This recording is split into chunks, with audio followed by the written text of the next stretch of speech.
So, you're curious about playing Dungeons and Dragons and want to try creating a character? Well, these days it's easier than ever, even without the books. First, open up your internet browser and go to dndbeyond.com, create an account, and then go to Tools and Character Builder. There are a few different options here, but we're just going to go with the standard option, and you can check the box below that says Show Help Text in order to get some more insight about each step of the process.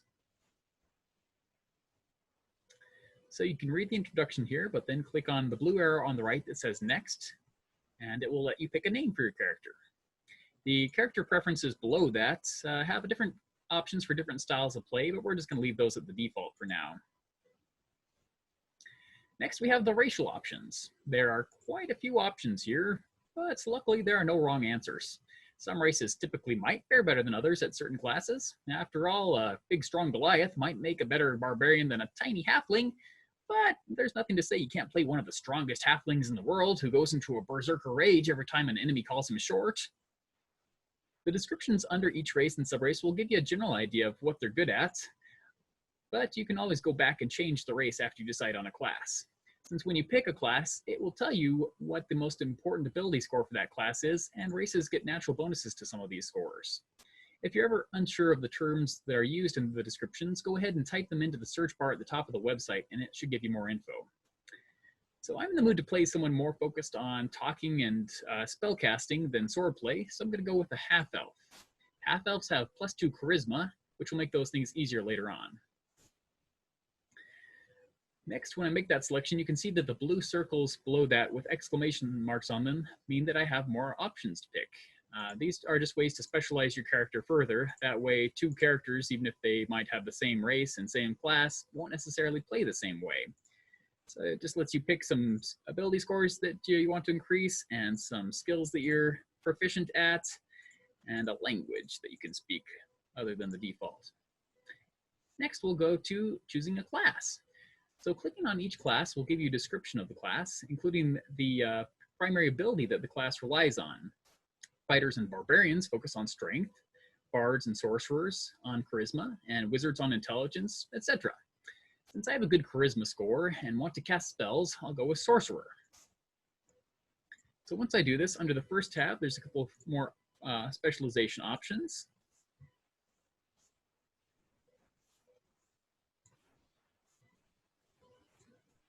After I pick those, I can go to the next tab, which is spells. So if you click on add spells, then it will give you a list of spells that your particular class might learn how to cast. If you click on the spell itself, it will give you a description of it, how long it takes to cast, the range, the components it needs, everything that you'll need to know about what the spell will do in the game.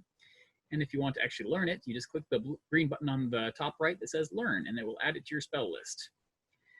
So I get to pick 4 cantrips, which are basically 0-level spells. Those you can cast as many times as you want, so it's nice to just pick some that are good at a little bit of everything. Utility, offense, defense, whatever you want. And then I'll scroll down to the first-level spells. I only get 2 first-level spells as a sorcerer, a starting sorcerer, but I'll be able to learn more as I go. I'll just go ahead with some basic defense with mage armor and basic offense with magic missile. And they've added them to my list now. You can also increase your level here if you wanted to start a game at, for instance, level 2 or 3, all the way up to level 20. Although beginners probably shouldn't start up at level 20 because it gets complicated at that level. So next we'll finalize the ability scores. So the standard array gives you a good range of low, medium, and high scores. As you can see, my racial bonuses are already applied here. You can look in the search bar for detailed descriptions of each ability, but the name of each one gives you a good idea of what it will affect. Your modifier for each ability is the number that is actually added to relevant rolls, and it goes up by 1 for each even number past 10. Might be a little bit confusing at first, but you can keep on switching your abilities around until you find a good set that looks good to you. It's best to put one of your highest scores in the primary ability for your class, which in my case is charisma. I'll put a 14 in there and my 15 in dexterity.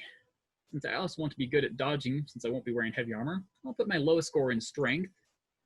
since I don't plan on playing someone who fights with melee weapons, and it will fit the character I want to play, someone who prefers dealing with problems with words and magic rather than getting their hands dirty.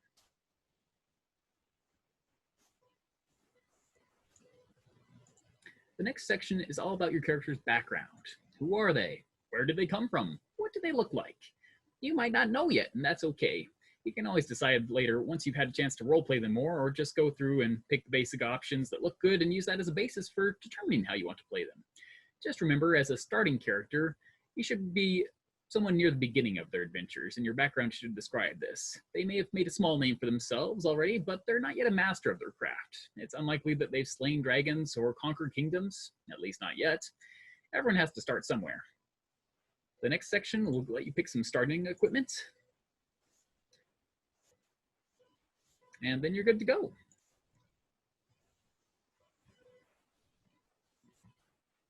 Click View Character Sheet to see the finished product.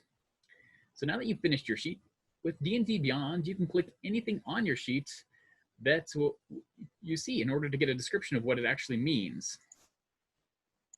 And once you join a game, you can keep track of everything right here.